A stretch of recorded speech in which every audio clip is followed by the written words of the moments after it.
Applause stalls mid-clap when I step into the wings, and I catch Noah whispering to the stage manager, his hand sliding something metallic back into his pocket. The curtain call music swells from the orchestra pit, but Mrs. Chen's eyes narrow as she watches Noah retreat toward the dressing rooms, leaving a thin trail of what looks like clear liquid across the stage floor. I pause at the rope line where the other performers wait, my competition piece clutched in hands that don't shake anymore. The Riverside Arts Academy Annual Showcase, the event that determines who gets the summer conservatory slots, the scholarships, the golden recommendations that launch careers. Everyone who matters in the regional arts scene sits in those velvet seats. Gallery owners, talent scouts, the youth program directors who decide which of us get to matter. The stage manager raises her hand. Sophie Chen, you're on in 30 seconds. 30 seconds. I adjust my sash and feel the weight of my phone in the hidden pocket of my performance dress, the recording app still running since I started it an hour ago. This time, I don't ignore the signs, because I've lived this moment before. Not in some mystical, supernatural way, just in the grinding, inevitable way that certain betrayals echo, until you learn to hear them coming.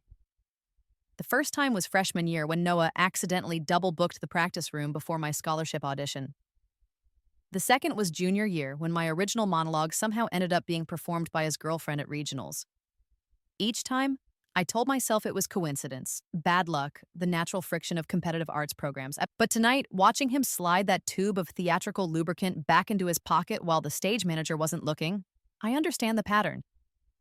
Noah Sterling, the golden boy of Riverside Academy's theater department, the one whose father's donations built the new black box, the one who's never met a spotlight he couldn't steal, has been systematically sabotaging me for 3 years. The house lights dim. The audience rustles into silence. Mrs. Chen nods at me, and I walk onto the stage where Noah has left his trap. The hot lights hit my face, and I smile. This time, I let the room see itself.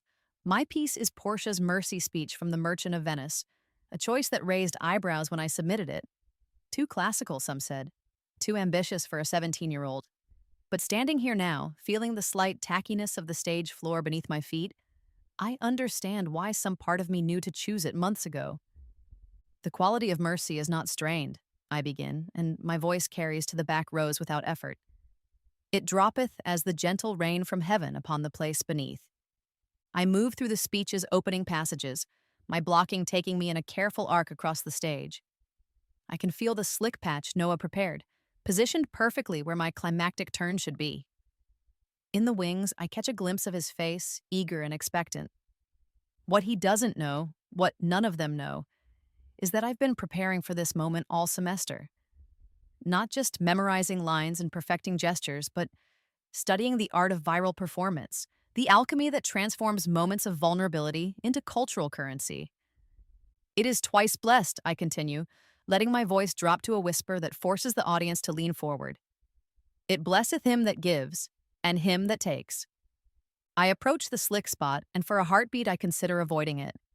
Taking the safe path, finishing my speech with competent precision and walking off with polite applause. Instead, I hit the lubricant at full stride. My feet slide out from under me and I fall hard, my body hitting the stage with a sound that echoes through the auditorium's perfect acoustics. A gasp rises from the audience. Not the knowing laughter Noah expected, but something sharper, more concerned. I lie there for exactly 3 seconds, long enough for phones to start emerging from purses and pockets, for someone in the balcony to whisper, "Oh my God, is she okay?" Then I roll to my knees, rise to my feet, and take a sweeping bow. "And earthly power doth then show likest gods," I say, picking up Portia's line exactly where I left off, "when mercy seasons justice." The auditorium erupts, not in the cruel laughter Noah orchestrated, but in genuine, overwhelming applause. I finish the speech with grease still gleaming on my dress, with my hair slightly mussed and my cheek pink from the fall, when I reach the final line. "Therefore, Jew, though justice be thy plea, consider this, that in the course of justice none of us should see salvation." My voice carries a weight it's never had before. I take my bow to a standing ovation, and in the wings I see Noah's face cycle through confusion, anger, and something approaching fear. But this is only the beginning. Backstage, Mrs. Chen pulls me aside while the next performer prepares. Sophie, are you hurt? What happened out there? I'm fine, I tell her, which is true in more ways than she knows. Just turned an accident into part of the performance. She nods slowly, but her eyes drift toward the stage, where the custodial staff is already mopping up the clear residue. Accidents, she murmurs. Yes, we'll need to be more careful about stage safety. Noah appears at my shoulder, all practiced concern. Sophie, Jesus, are you okay? That looked terrible. How did you even slip like that? I turn to face him fully, and for the first time in 3 years, I don't try to make my smile warm. Oh, I'm perfectly fine, Noah. Better than fine, actually. His eyes dart to my phone, which I'm holding openly now, the recording app's red dot visible on the screen. What's that for? Just documenting the evening, I say. You know how important it is to capture everything, every conversation, every preparation. The color drains from his face, but before he can respond, Lily Rodriguez appears at my elbow.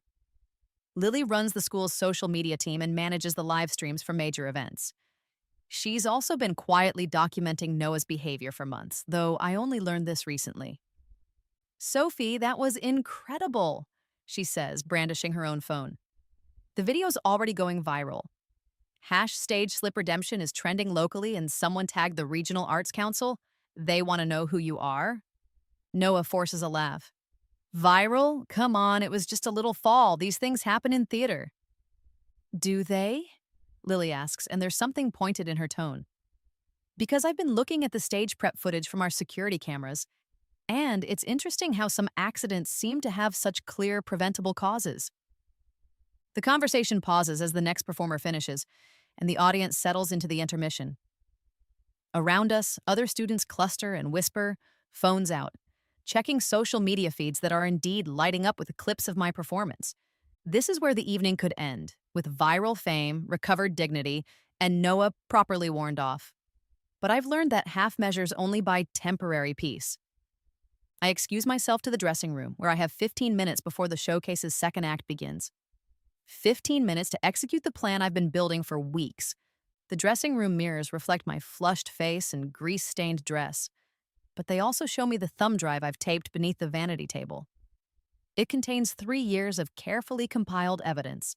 Screenshots of group chats where Noah coordinates his sabotage, voice recordings of conversations where he admits to his tactics, time-stamped photos of him tampering with equipment and stage props. But more than that, it contains the real story of Riverside Academy's theater department. The story of how one student with wealthy parents and social connections has been systematically destroying the opportunities of talented peers, and how the administration has chosen to look the other way. I pull out my phone and open my text thread with James Wu, the senior who runs the Academy's investigative journalism program. We've been coordinating this evening for weeks, ever since I finally worked up the courage to approach him with my suspicions. Stage 2 ready, I text. Send the post when I give the signal. His response is immediate. Standing by. The Tribune editor is ready to run the full expose tomorrow. Your video just gave us the perfect hook. The door opens and Grandmother Chen enters. Not the stage manager, Mrs. Chen, but my actual grandmother, the matriarch of the Chen Family Foundation and one of Riverside Academy's most influential donors. She's wearing her formal pearls and the expression she reserves for board meetings where heads are about to roll. Xiao Bao, she says, using my childhood nickname. That was beautifully handled out there, very strategic. I stand to embrace her, breathing in her familiar perfume and the scent of old money that clings to her designer clothes. You saw? I saw everything, she says, and her smile is sharp as winter light, including the young man with the lubricant. Did you know his father called me this morning, asking about scholarship committee decisions? Apparently, he was very concerned about the fairness of our selection process. My blood chills, and what did he tell you? That his son deserved the Whitmore Fellowship, and that it would be a shame if certain other applicants were to have performance difficulties that might affect their standings. The Whitmore Fellowship, the most prestigious award Riverside gives, covering 4 years at any conservatory in the country. The award I've been working towards since freshman year, the one that would free me from the crushing weight of college costs and launch me toward the career I've dreamed of since childhood. He threatened you. I say, the pieces clicking into place. Noah's father threatened to pull funding if I won the fellowship. Grandmother's smile doesn't waver. He tried to threaten me, Xiaobao. There's a difference. Charles Sterling seems to have forgotten that the Chen Family Foundation predates his little tech fortune by several decades. We were patron artists when his grandfather was selling insurance in Ohio. She reaches into her purse and pulls out a small folder. I've been conducting my own investigation into young Mr. Sterling's academic record. Plagiarism accusations that were quietly settled with donations. Practice room monopolization that coincidentally damaged other students' preparation. A pattern of behavior that suggests his artistic achievements owe more to manipulation than talent.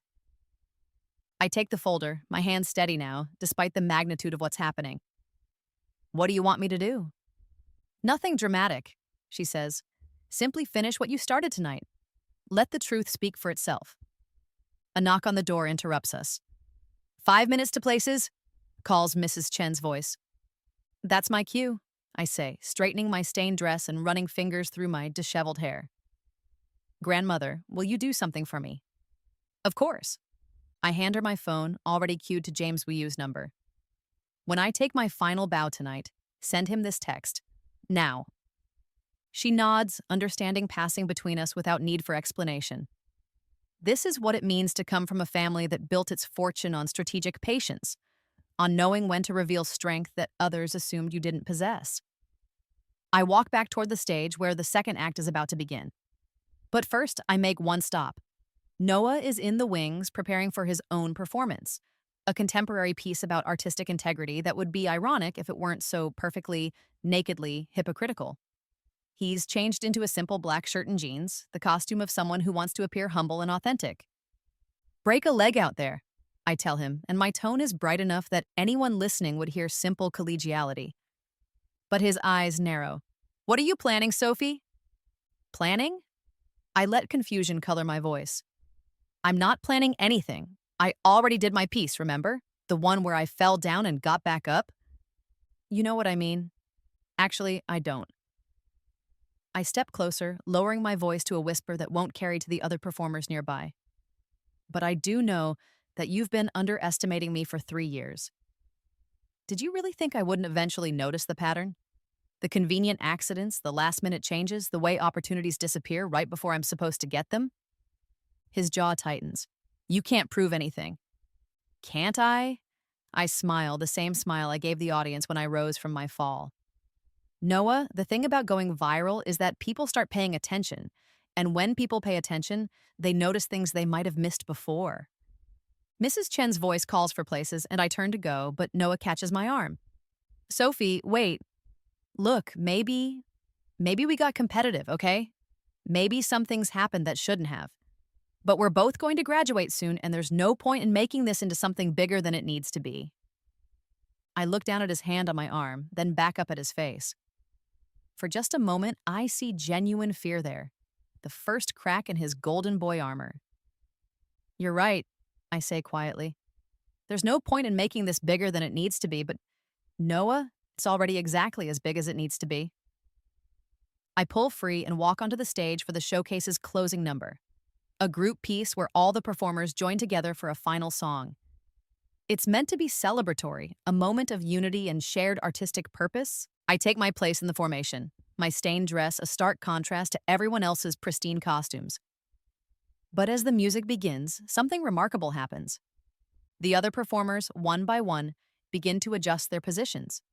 They create a subtle but unmistakable focus on me, their blocking drawing the audience's eye to the girl who fell and rose, who turned humiliation into triumph. Noah, entering for his verse, finds himself pushed slightly upstage, his solo moment diminished by the collective shift in the group's energy. I watch him realize what's happening, see him try to reclaim the spotlight, but the damage is already done. We've spent 3 years watching him manipulate and undermine us, and now, without any coordination or planning, we're returning the favor. Not through sabotage or cruelty, but through the simple power of collaborative artistry redirected away from him. When the song ends and we take our group bow, the audience rises again. But this time, I notice something different in their applause. It's not just appreciation, It's recognition. They've seen something they didn't expect, something authentic and powerful. In the wings after the final curtain, the energy is electric. Students cluster around phones, sharing videos and checking social media feeds. The hashtags are multiplying. Hash stage slip redemption, hash fall and rise, hash Riverside showcase, hash Sophie Chen. Sophie! Lily Rodriguez appears at my side, practically vibrating with excitement. You're not just trending locally anymore. This is going national. The New York Times Arts section just shared the video. Someone from Juilliard retweeted it. The summer conservatory programs are messaging me asking for your contact information. My phone, returned by my grandmother, shows dozens of missed calls and text messages. As I scroll through them, I see names I recognize from my research into arts programs and scholarships. People I've dreamed of working with, but never imagined might notice me. But there's one message that makes me pause from an address I don't immediately recognize. Impressive performance tonight. We should talk. Director, Regional Arts Council Youth Division, the Regional Arts Council. The organization that coordinates funding for dozens of programs across 3 states, that chooses which students get recommended for national opportunities, that essentially functions as the gateway to serious artistic careers for everyone in our area. James just texted, Lily continues, showing me her phone. The investigative piece goes live in an hour. He says it's comprehensive, 3 years of documentation, interviews with affected students, records from the administration showing how complaints against Noah were handled. I look across the backstage area and spot Noah near the dressing rooms, surrounded by his usual circle of friends and admirers. But the circle is smaller tonight, and the energy is different. Several people who were laughing at his jokes an hour ago are now clustered around their phones, frowning at what they're seeing. As I watch, Tyler Martinez, one of Noah's closest friends, a senior who's been shut out of several opportunities that ended up going to Noah instead, approaches our group. Sophie, he says, his voice careful and formal. Can I talk to you for a minute? We step away from the others, and Tyler's composure immediately cracks. I should have said something years ago, he says quietly. About the practice room thing freshman year? About the regionals audition junior year? I knew what was happening, and I was too much of a coward to speak up because I was afraid he'd come after me next. I study his face, seeing genuine remorse there. What changed? Tonight, watching you fall and get back up like that and then seeing how he reacted, I realized that staying quiet doesn't actually keep you safe. It just makes you complicit. He pulls out his phone and shows me a group text thread I've never seen before, a chat called Noah Sterling Survivors that apparently includes 7 different students spanning multiple grade levels. We started this chat 6 months ago, Tyler explains. Everyone who's been screwed over by his accidents and coincidences. We were all too scared to do anything individually, but after tonight, I scroll through the messages, seeing stories that mirror my own experiences but with different details, different casualties. A dancer who mysteriously got food poisoning before a crucial audition. A musician whose sheet music was accidentally destroyed the day before a recital. A playwright whose original work was somehow leaked to Noah's girlfriend, who presented a similar piece weeks later. Tyler, I say slowly, would you and the others be willing to go on record? James Wu is preparing a comprehensive exposé, and personal testimonies would make it unassailable. Already done, he says, and his smile is grim. We all talked to James 2 weeks ago. We were just waiting for the right moment to publish. The right moment. As if the universe has been building toward this single evening, collecting pieces and positioning players for a reckoning that's been 3 years in the making. My phone buzzes with another unknown number. This time, it's a call rather than a text. Sophie Chen? The voice is crisp, professional, tinged with a slight New York accent. This is Sophie. My name is Margaret Walsh, and I'm the artistic director for the Hudson Valley Summer Conservatory. I just watched a video of your performance tonight, and I'm calling to offer you a full scholarship to our program this summer. My heart stops. Hudson Valley Summer Conservatory is the most competitive program in the Northeast, the launching pad for students who go on to Juilliard, Yale, the top MFA programs in the country. I applied months ago and received a polite rejection letter. What? Your original audition was strong, Margaret Walsh continues. But what I saw tonight showed me something I missed the first time. The way you turned that fall into a moment of artistic truth. The presence of mind to continue your performance under pressure. That's the kind of instinct we're looking for. Are you interested? Yes, I say, probably too quickly. Yes, absolutely. Excellent. I'll have my assistant send you the details tomorrow. And Sophie? I saw the news about your school's program. If you're looking for recommendations for college applications this fall, I'd be happy to provide one. She hangs up, leaving me staring at my phone in disbelief. Around me, the backstage chaos continues, but it feels muffled, distant, as if I'm watching it happen to someone else. Lily appears at my elbow. Who was that? Hudson Valley Summer Conservatory, I say, my voice sounding strange to my own ears. Full scholarship. Her eyes widen. Holy shit, Sophie, that's... I know. No, she says, grabbing my arm. I don't think you understand. James's article just went live, and it's not just about Noah, it's about the whole system. How kids with money and connections game the arts programs. How administrators look the other way. How actual talent gets buried under political considerations. She shows me her laptop screen where the Riverside Tribune's website displays a headline that makes my breath catch. Golden Boy's Tarnished Crown, How One Student's 3-Year Campaign of Sabotage Exposed Corruption in Elite Arts Education. The article is comprehensive, methodical, devastating. James has documented not just Noah's individual acts of sabotage, but the broader pattern of how they were enabled. Screenshots of administrative emails dismissing complaints. Records showing how donation amounts correlated with student opportunities. Interviews with current and former students who were systematically pushed out of the program to make room for less talented but better connected peers. And at the center of it all is tonight's performance, My Fall in Recovery, presented not as a singular moment of triumph, but as the culmination of a long campaign of resistance against institutional corruption. The state education department is already responding, Lily continues, scrolling to the bottom of the article. They're launching a formal investigation into the program. And get this, the Federal Arts Education Board wants to use this as a case study for policy reform. My phone rings again. This time it's my grandmother. Xiaobao, she says, I'm in my car driving home from the showcase, and my phone has been ringing continuously for the past 20 minutes. Arts organizations, education foundations, news media, everyone wants to talk about what happened tonight. Grandmother, You don't need to say anything, she interrupts gently. I'm calling to tell you that the Chen Foundation will be announcing a new scholarship program tomorrow. The Sophie Chen Fellowship for Artistic Integrity, providing full college funding for students who demonstrate both exceptional talent and moral courage in the face of institutional adversity. I sink into a nearby chair, overwhelmed by the magnitude of how quickly everything is changing. You're naming a fellowship after me? I'm naming it after what you represent, she says. The idea that talent and character matter more than connections and convenience. That when institutions fail their mission, individuals have the power to hold them accountable.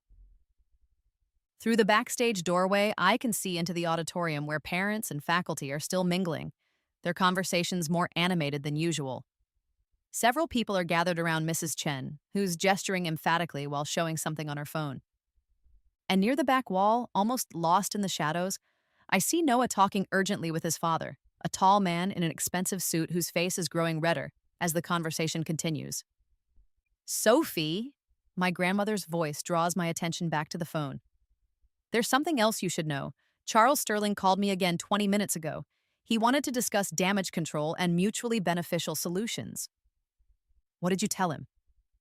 I told him that the Chen Foundation has always believed in letting talent speak for itself, and that tonight, it spoke very clearly indeed. After I hang up, I sit quietly for a moment, trying to process the evening's transformation. 6 hours ago, I was Sophie Chen, the hardworking student who kept getting passed over for opportunities she deserved. Now I'm Sophie Chen, the viral sensation whose story is being shared across the country as an example of resilience and authenticity.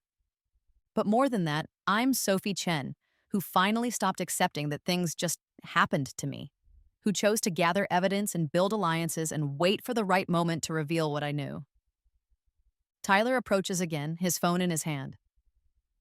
Sophie, the group wants to know, what happens next? I look at him, then at the cluster of students still celebrating around Lily, then toward the auditorium where the adults are discovering that their comfortable assumptions about merit and fairness are being challenged in real time. Next, I say, we make sure this isn't just about Noah, it's about changing how the whole system works so that the next generation of students doesn't have to go through what we did. Tyler nods slowly. You mean like actual reform? Policy changes? I mean like using the attention we've gotten tonight to demand transparency in how opportunities are distributed. Regular audits of selection processes, student representation on decision-making committees, clear consequences for faculty who enable favoritism or harassment. As I speak, I realize that I'm not just responding to Tyler's question. I'm articulating a vision that's been forming in my mind throughout the evening. The viral moment was just the beginning, the attention getter that opens doors to larger conversations about equity and accountability in arts education. My phone buzzes with yet another unknown number, but this time I recognize the area code. Washington, D.C. Sophie Chen? This is Congressman Martinez's office. The congressman chairs the House Subcommittee on Arts Education Funding, and he'd like to invite you to testify at an upcoming hearing on equity and competitive academic programs. I look around the backstage area, at Lily documenting everything on social media, at Tyler coordinating with the other students who've been affected by Noah's behavior, at Mrs. Chen dealing with the cascade of administrative fallout from the evening's revelations. Yes, I tell the congressional staffer, I'd be honored to testify. Because this is what I've learned tonight, that falling down isn't the end of the story, it's often the beginning. That the moment when you choose to get back up, brush yourself off, and keep performing is the moment when you stop being a victim of circumstances and start being an agent of change. As the evening winds down and students begin to leave with their families, I find myself alone on the stage where it all began. The lights are dimmed now, the audience seats empty, but I can still feel the energy of what happened here. Noah appears in the wings, his earlier bravado completely gone. He looks younger somehow, smaller, like a child who's just realized that actions have consequences. Sophie, he says quietly, I wanted to apologize. For everything. I know it doesn't fix anything, but I turn to face him fully, and for the first time in 3 years, I don't feel anger when I look at him. Just sadness for the waste of it all. The energy he spent tearing others down instead of building himself up, the talent he might have developed if he'd focused on his own growth instead of sabotaging his peers. Noah, I say, I don't need your apology, but you know what I do need? He waits. I need you to understand that what happened tonight isn't about revenge. It's about making sure that students who come after us don't have to deal with what you put us through. So, if you're genuinely sorry, prove it by supporting the reforms that are going to come out of this. He nods slowly, and for a moment, I think he might actually mean it. Then his father appears, striding onto the stage with the aggressive energy of a man who's used to solving problems with money and intimidation. Sophie Chen, Charles Sterling says, his voice carrying the practiced authority of boardroom confrontations. I think there's been a misunderstanding tonight. Noah made some poor choices, but this media circus is getting out of hand. I'm prepared to make a substantial donation to whatever program you're planning to attend, to ensure that everyone can move forward productively. I look at him, really look at him, and understand finally why Noah became what he did. This man has spent his son's entire life teaching him that problems can be bought away, that talent is less important than connections, that the rules are different for people with enough money to rewrite them. Mr. Sterling, I say, my voice carrying clearly in the empty auditorium. Thank you for the offer, but I'm not interested in moving forward productively.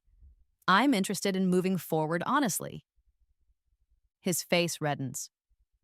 Young lady, I think you're overestimating your position here. This little stunt tonight might have gotten you some social media attention, but the adults who actually make decisions about your future will remember how you handled this situation. You're right, I agree. They will remember, but probably not the way you think they will. I pull out my phone and show him the screen, where my call log displays dozens of missed calls from universities, arts programs, scholarship foundations, and news organizations. The adults who make decisions about my future have been calling me all evening, I continue. They've been offering me opportunities that I've dreamed about since I was a child. And they're not doing it because they feel sorry for me or because they want to reward me for making a scene. They're doing it because tonight, in front of hundreds of people, I demonstrated something they value: the ability to turn adversity into art. Charles Sterling's jaw tightens. This conversation isn't over. Actually, I say it is. But thank you for proving my point about how this system really works. Someone should probably document this interaction too. I hold up my phone where the recording app is once again running and watch both Sterlings realize simultaneously that their private conversation has just become part of the public record. They leave without another word, father and son walking side by side toward the parking lot and whatever damage control conversations await them at home. I'm alone on the stage now, the events of the evening settling around me like dust after a storm. My phone continues to buzz with messages and calls, opportunities and interviews, the machinery of viral fame grinding into motion around my story. But underneath all of that noise, there's something quieter and more lasting. The knowledge that I didn't just survive tonight, I transformed it. I took the worst thing Noah could think to do to me and turned it into the best thing that's ever happened to my career. Not through luck or accident, but through preparation, patience, and the willingness to trust that sometimes falling down is exactly what you need to do to learn how to fly. I take one final bow to the empty auditorium, gather my things, and walk toward the exit where my grandmother is waiting to drive me home.